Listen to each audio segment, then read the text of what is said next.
Hello everyone, my name is Emily Mendez. And my name is Zoe Yip. Today we will be going over number 16 of the packet. We are first given the graph of the original function. Note that the graph has one relative minimum and one maximum, and the x-axis is the asymptote. This means that the graph will never cross the x-axis except for this point at x equals 0.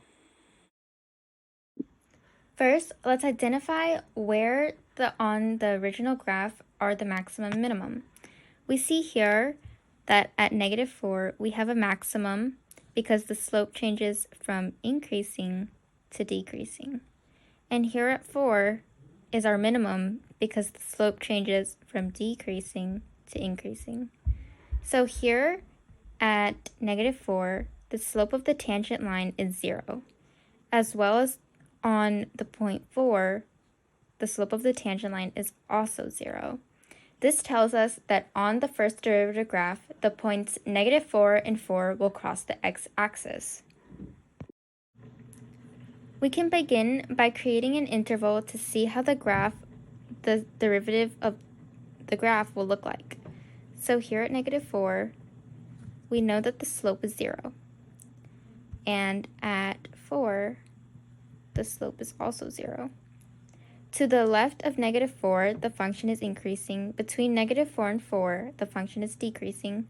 And from 4 to the right, the function is increasing. Here, this can tell us that because the function is increasing here, on the derivative graph, it will be above the x-axis. And here, between -4 and 4, the function is decreasing. So that tells us that that will be below the x-axis.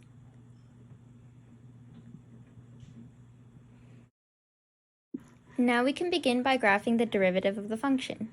Because we know that the tangent line at -4 is 0, we know that there is where it will cross the x-axis, as well as on 4.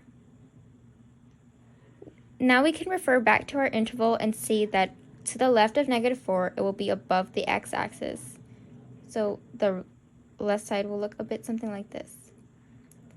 Between -4 and 4, it will be below the x-axis and will connect between -4 and 4 because that is where it crosses the x-axis. So it will look something like this. And now to the right of 4, it's now above the x-axis once more. So it will look something like this. We can also note that on the graph of the derivative, here at -8 and 8 are where the graph has a maximum.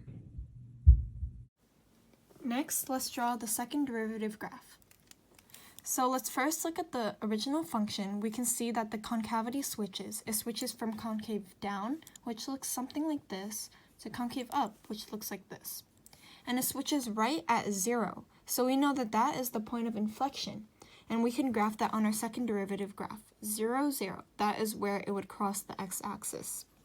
Next, we can draw to the left and the right. Let's observe on the first derivative graph to the left of 0. We can see that the tangent lines are decreasing if we draw tangent lines following the curve to the left. They're all decreasing up until -8.